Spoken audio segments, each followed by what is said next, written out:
అందరికీ నమస్కారం. నేను మీ ఆయుర్వేద డాక్టర్ చిట్టుపట్ల మధుసూదన శర్మని.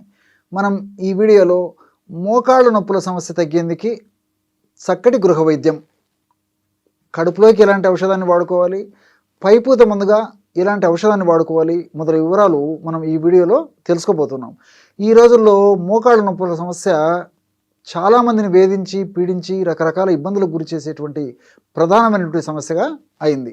ఈ మోకాళ్ళ నొప్పుల సమస్యకు సంబంధించి గత కొన్ని వీడియోల్లో కూడా అసలు ఈ మోకాళ్ళ నొప్పుల సమస్యలు ఎందుకు వస్తాయి, వచ్చినప్పుడు ఎలాంటి ఇబ్బందులు ఉంటాయి, వీటిని మీకే మీరు తయారు చేసుకోదగ్గ సులభమైనటువంటి చికిత్సా విధానాలతో ఆ సమస్య నుంచి ఎలా బయటపడవచ్చు మొదలు వివరాలు తెలియజేయడం జరిగింది.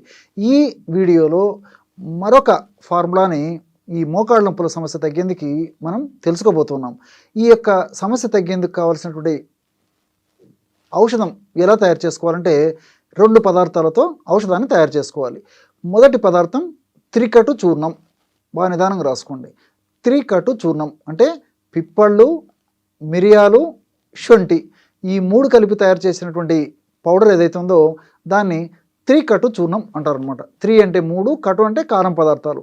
ఈ 3 కార పదార్థాలు కలిపి ఔషధాన్ని తయారు చేస్తారు కాబట్టి త్రికటు చూర్ణం అనేటువంటి పేరుతో దీన్ని పిలుస్తుంటారు. ఈ యొక్క త్రికటు చూర్ణం మనకు ఆయుర్వేద ఔషధ విక్రయశాలలో దొరుకుతుంది. అది తెచ్చుకొని ఒక 75 గ్రాములు త్రికటు చూర్ణం తీసుకోండి. అట్లే జీలకర్రను వేయించి చేసినటువంటి చూర్ణము ఒక 25 గ్రాములు తీసుకోండి. జీలకర్రను వేయించి చేసినటువంటి చూర్ణము 25 గ్రాములు తీసుకోవాలి. ఈ 2 పదార్థాలు బాగా కలిపేసి, అంటే త్రికటు చూర్ణము 3 పదార్థాలు కలిపి ఒక పదార్థంగా చెప్పాను కదా, ఆ త్రికటు చూర్ణం 75 గ్రాములు, జీలకర్ర చూర్ణం 25 గ్రాములు.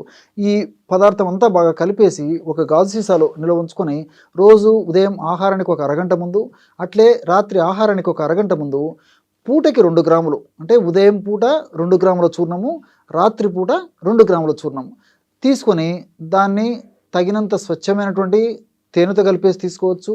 లేకపోతే 50 నుంచి 100 ml గోరువెచ్చని నీళ్ళలో కలిపి కూడా తీసుకోవచ్చు. మీకు ఎలా వీలైతే అలాగా ఈ యొక్క ఔషధాన్ని తీసుకుంటే చాలా చక్కటి ఫలితాలు కలుగుతాయి. ఈ యొక్క ఔషధాన్ని దీర్ఘకాలం పాటు వాడినప్పటికీ ఎలాంటి ఇబ్బంది ఉండదు. అన్నీ మనకు సైడ్ బెనిఫిట్స్ ఉండేటువంటి పరిస్థితి ఏర్పడుతుంది. ఇందులో ఉన్నటువంటి రసాయన పదార్థాలన్నీ కూడా ప్రత్యక్షంగా పరోక్షంగా మోకాళ్ళ నొప్పులు తగ్గేందుకు చాలా చక్కగా సహకరిస్తాయి అన్నమాట. అంటే ఈ త్రికటు చూర్ణంలో ఉన్నటువంటి చెప్పాను కదా, శొంఠి, పిప్పళ్ళు, మిరియాలు ఉన్నాయి. శొంఠిలో జింజరాలు, షాగోలు ఇలాంటి అనేక రకాలైన రసాయన పదార్థాలు ఉన్నాయి. అదేవిధంగా మిరియాల్లో పెప్పరిన్ అనేటువంటి రసాయన పదార్థం ఉంది.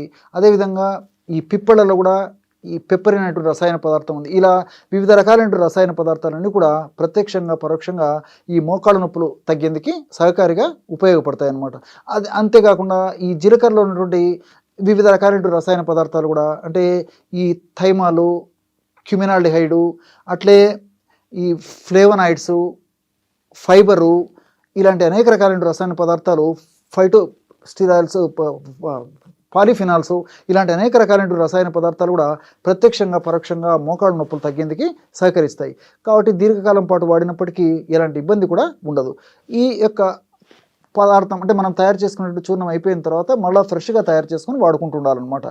ఈ యొక్క ఔషధం ఇలా వాడుకుంటూ పైపూత మందుగా కూడా మరొక ఔషధాన్ని కూడా చెప్తాను చూడండి. ఇది మనకు మార్కెట్లో దొరుకుతుందన్నమాట. ఇది తెచ్చుకొని వాడుకుంటే సరిపోతుంది. ఈ యొక్క ఔషధం ఎలాంటి ఔషధంగా మనం ఇంట్లో మలుచుకోవాలంటే నారాయణ తైలం. బాగా నిదానంగా రాసుకోండి. నారాయణ తైలం. రెండవది నిర్గుండి తైలం. మొట్టమొదటిది నారాయణ తైలం, రెండవది నిర్గుండి తైలం. ఈ రెండు కూడా మనకు ఆయుర్వేద ఔషధ విక్రయశాలలో దొరుకుతాయి. ఈ 2 తైలాలు సమానంగా తెచ్చుకోవాలి. అంటే ఒక తైలం 100 ml అయితే రెండోది కూడా 100 ml ఉండాలన్నమాట. ఈ విధంగా తెచ్చుకొని ఇంట్లో ఒక పాత్రలో, ఒక గిన్నెలో 2 తైలాలు కలిపేసేయండి. ఆ 2 తైలాలు కలిసిపోయిన తర్వాత మరలా సీసాల్లో ఎత్తి పెట్టుకొని ఆ యొక్క తైలాన్ని, అంటే 2 కలిపి కాంబినేషన్గా తయారు చేసుకున్నటువంటి తైలాన్ని రోజు ఒక్కసారి కానీ, సమస్య మరీ ఎక్కువగా ఉంటే 2 సార్లు కానీ వాడుకోవచ్చు. ఎలాగంటే కాస్త తైలాన్ని తీసుకొని గోరువెచ్చగా చేసి మోకాళ్ళ భాగంలో అప్లై చేసి సున్నితంగా మర్దన చేస్తూ ఉండాలన్నమాట.